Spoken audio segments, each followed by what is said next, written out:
vrai que je refuse beaucoup de demandes d'audition de l'enfant. D'abord parce que j'ai une pratique un peu singulière au sein de mon service, c'est que je considère que je dois d'abord entendre les parents avant de me décider sur l'audition de l'enfant. Alors à la fois parce que ça me donne une indication sur la notion de discernement, mais ensuite et surtout parce que je souhaite recueillir la parole des parents sur ce qu'ils sont en mesure de savoir ou pas des souhaits exprimés par leur enfant. Parce que dans la loi, et dans notamment le texte du Code civil sur l'exercice de l'autorité parentale, il est bien précisé que les parents l'exercent dans l'intérêt de l'enfant et, à partir du moment où il est en âge de l'exprimer, sollicitent de leur enfant les souhaits qu'il peut exprimer avant que de prendre des décisions le concernant. Voilà. Alors, justement, dans cette optique que comme vous soulignez, qui est celle du juge aux affaires familiales, d'entendre les parents à partir de leur autorité parentale, ce qui est tout à fait le sens l'esprit de la loi, d'après ce que j'ai eu à connaître. Est-ce qu'il vous arrive précisément d'estimer rapidement ou pas que ce sont les liens familiaux qui sont toxiques, qui sont délétères et qui pourraient être dangereux pour l'enfant, soit de par la dimension justement dans l'entretien de non-respect de l'intégrité sexuelle, sanitaire, enfin de l'enfant, et que vous êtes amené, disons, à prendre des décisions qui vont rompre le lien familial, justement le lien de l'enfant avec les parents. En bout de processus. En bout de processus. Au moment de la décision. Oui, ça peut arriver. Ça peut arriver, oui, mais on ne se basera pas uniquement sur l'audition de l'enfant. Non, sur l'audition des parents déjà. Et ni sur l'audition des parents. On va, dans ces cas-là, à mon sens, je pense qu'on pourrait même décliner un protocole, finalement, au sens médical du terme, mais il y a au moins au préalable des investigations qui sont réalisées dans le champ social, enquête sociale, avec déplacement de l'enquêteur social sur les lieux de domicile de chacun des parents, en présence des enfants, dans le champ psychologique quand même, sachant que l'un n'exclut pas l'autre, et même on arrive fréquemment à désigner un expert psychologue et un enquêteur social. Outre le fait, parce que c'est à Bordeaux, et là c'est une caractéristique que je découvre dans le cadre de mes fonctions de juge aux affaires familiales, outre l'existence d'un dossier à la protection de l'enfant, c'est-à-dire que le juge des enfants est également saisi. Voilà. Et on a l'obligation dans ces cas-là d'aller regarder le dossier du juge des enfants et, si on en a besoin, de solliciter la communication en ensemble de pièces qui sont susceptibles de nous nourrir dans notre réflexion et dont de toute façon on va indiquer lors du débat avec les parents et leurs avocats ce que l'on en tire. Voilà. C'est dans ce cas que peut vous revenir justement de la part soit des enfants, soit des enquêtes demandées, des faits ou des paroles qui sont susceptibles de vous alerter sur cette dimension d'attentat sexuel, d'attentat, disons, de l'intégrité. Et puis j'ajoute, et c'est pas la moindre des choses, et puis des poursuites pénales. Lorsqu'il y a une plainte qui a été déposée, en général, elle est en cours, donc on nous transmet à minima les auditions des enfants. Si le procureur de la République prend la décision d'exercer des poursuites, en ouvrant une information judiciaire ou autre, on en est évidemment informé. Alors, pas par le procureur, on en est informé par les parties. Voilà. Donc on tient compte de cela, évidemment. Et donc, effectivement, on peut être amené à... Alors non pas rompre totalement... Je ne sais pas si ça m'est déjà arrivé, mais en tout cas fortement encadrer, sécuriser si vous voulez, le maintien des relations entre un parent qui peut être regardé comme toxique et dangereux pour l'intérêt de l'enfant et l'enfant en question, en confiant en fait le maintien du lien à une structure spécialisée avec des intervenants. Voilà. C'est ce vers quoi on va le plus souvent. Là où c'est le plus compliqué, c'est lorsque, mais j'en ai jamais vu, où ça peut être le plus compliqué, c'est lorsqu'il y a des éléments vraiment objectifs, qu'il y a effectivement eu quelque chose de l'ordre de l'agression physique, et auquel cas il faut que la structure soit sacrément... Et ça, vous n'avez pas eu à en juger dans votre exercice actuel de juge des affaires familiales. Vous n'avez pas eu à en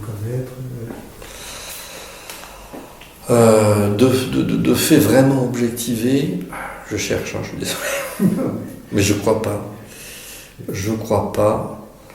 Non, en revanche, j'ai eu à juger effectivement de situations que j'évoquais tout à l'heure, dans lesquelles un des enfants de la famille recomposée a un comportement d'agresseur sexuel à l'égard d'un autre enfant. Oui, ça oui.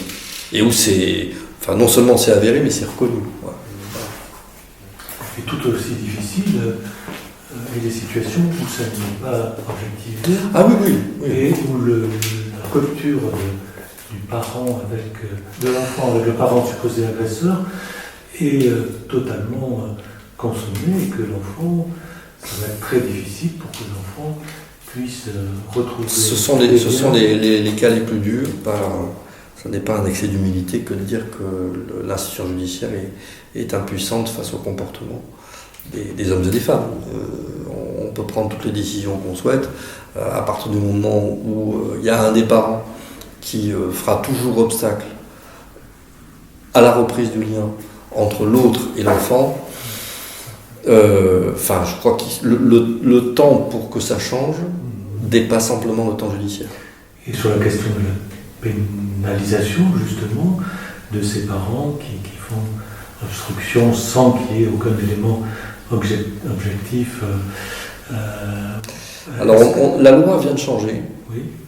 L'année dernière. Alors, c'est pas au niveau de la pénalisation, mais la loi vient de permettre aux juges des affaires familiales d'articuler le droit d'un lien entre un parent avec l'autre autour de ce qu'on appelle une astreinte imposée à l'autre parent en cas de non-représentation de l'enfant. Donc l'astreinte, c'est une somme qui est définie par le juge pour chaque rencontre, qui, si elle n'a pas lieu du fait de l'autre parent, alors naturellement sans justificatif objectif, certificat médical, allez, au hasard, l'enfant est positif à la Covid.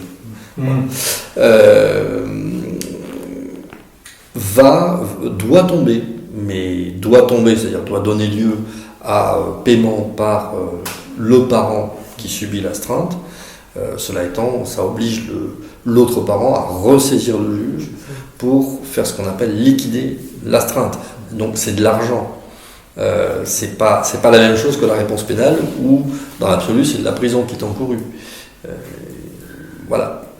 Le droit pénal de la famille et l'action publique en la matière, elle est quand même compliquée. Pourquoi ? Parce que là aussi, au pénal, elle s'inscrit dans un temps rapide, où il faut que le magistrat du parquet prenne tout de suite une décision de poursuite ou d'alternative à la poursuite. Alors que parallèlement, à la plainte, se met en place un nouveau contentieux devant le juge des affaires familiales qui n'est pas du tout sur le même timing que l'action pénale. Et parfois, ça donne lieu à des comment dirais-je, ce qui peut apparaître comme des incohérences, que moi j'ai vécu dans d'autres fonctions, où vous vous retrouvez à présider le tribunal correctionnel et puis vous avez une personne qui est poursuivie pour soit non-représentation d'enfant, soit non-paiement de pension alimentaire, et la situation, au moment où elle arrive devant vous, en tant que juge répressif, a été régularisée parce qu'il y a eu une nouvelle décision, que ça a changé la donne. Et récemment, j'ai eu quelque chose, j'ai eu un dossier comme ça cet été. Alors j'ai pas fait d'expertise parce que j'estimais que les éléments étaient trop peu probants. Tout était construit sur la parole d'un enfant de 3 ans ou 4 ans qui, alors je ne sais plus quelle phrase l'enfant disait, mais il y avait Zizi dedans. Et elle faisait référence à son père. C'est le grand-père maternel qui avait recueilli la parole de l'enfant. Il n'y avait pas de plainte qui avait été déposée tout de suite. L'enfant, et ça tout le monde en était d'accord, avait revu son père dans un parc, rien de particulier. Voilà, c'était vraiment une construction à partir d'une parole de l'enfant en très bas âge, sans autres éléments qui venaient objectiver tout cela, des comportements à l'école, et surtout que ça n'était arrivé qu'une fois ou deux que l'enfant aurait prononcé ces paroles. Et j'ai débouté le parent qui me saisissait, en disant que je n'avais pas suffisamment d'éléments pour tirer des conséquences importantes en termes familial, d'éléments de comportements qui en l'état n'étaient pas démontrés suffisamment. Parce que en matière civile comme en matière pénale, on a quand même une exigence de démonstration, de preuve, à laquelle on doit être très fermement attaché et sur laquelle on doit être très soucieux de ce qu'elle soit respectée quand on prend nos décisions, a fortiori dans ces affaires-là. Libre aux parties de passer par le pénal s'ils estiment que leur vocation... Bien sûr.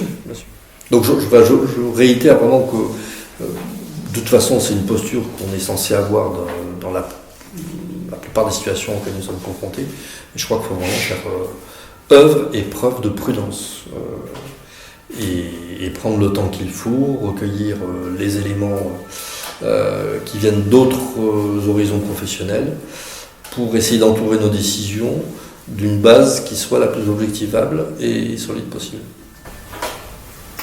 Oui, en effet, il y a autour de cette dimension du sexuel une évolution, comme on dit, sociétale importante, qui fait que là où il y avait auparavant plutôt le côté secret, caché qui se dévoile, c'est plutôt beaucoup de choses dévoilées, et donc aussi dans le champ de la justice, des choses peut-être qui viennent peut-être plus rapidement, mais enfin dans l'expérience auquel vous référez la vôtre, mais plus générale, ça n'est pas aussi évident que vous pouvez le penser. Disons, il n'y a pas cette levée de voile, c'est le fait que l'enfant baignerait absolument la famille dans un univers de grande liberté sexuelle au premier du discours.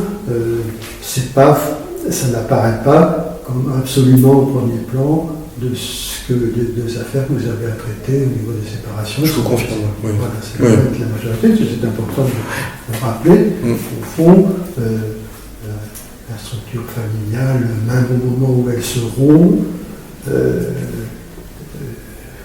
trouve en difficulté, ne libère pas tous les démons de la pudeur. C'est très intéressant de voir comment les choses se construisent et comment la dimension juridique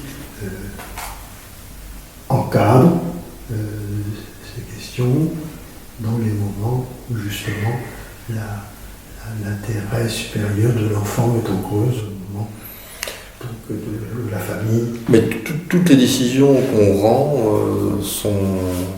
ont pour principal objectif de satisfaire l'intérêt supérieur de l'enfant. Donc, tant sur le plan financier que sur l'organisation de sa situation, dans le maintien de ses liens avec ses parents, ou parce que là le sujet se pose, et de plus en plus là pour le coup, dans les relations avec des tiers, et en particulier les grands-parents. Voilà, on raisonne toujours par rapport à l'intérêt supérieur de l'enfant, qui est effectivement un standard, hein, c'est l'expression qu'on utilise pour en matière de droit. C'est un standard, c'est quasiment une norme, mais c'est une norme qui ne provient pas d'un texte, encore que la Convention internationale des droits de l'enfant l'évoque, bien sûr, et elle s'impose, et que le Code civil y fasse référence dans certains de ses articles, mais intrinsèquement, elle n'est pas définie. Voilà, elle n'est pas définie. Oui, parce que certains magistrats ont l'air de regretter, les pénalistes ont l'air de regretter, le professeur qui évoque ça. J'ai vu des choses comme quoi ce serait une notion caoutchouc, et au fond, je trouvais que leur critique n'était pas forcément, je ne suis pas très bien placé pour le dire, mais forcément très adaptée, parce que justement, votre témoignage, c'est que il y a une logique en caoutchouc qu'il faut adapter à chaque situation. Justement. Complètement. Chaque situation est singulière. Et au fond, le côté un peu souple paraît aussi au niveau de la décision. Moi, je pense que quand le législateur veut être trop précis, c'est sûrement là où les problèmes d'application du droit après vont se poser, sauf pour une réglementation et encore. Mais dans le champ dans lequel j'interviens, je trouve que c'est sain et c'est sécurisant pour les justiciables que la notion ne soit pas strictement définie. Et puis par ailleurs, mais comment la définir de manière en l'embrassant totalement, parce que y a tellement de champs qui sont à inclure dans la notion d'intérêt de l'enfant que, ce serait pas une loi, ce serait quasiment un inventaire à la Prévert. Et ça ne pousse pas dans son exercice le juge à chercher à en faire dire plus aux partenaires qui sont là que ce que eux veulent bien dire pour avoir à juger.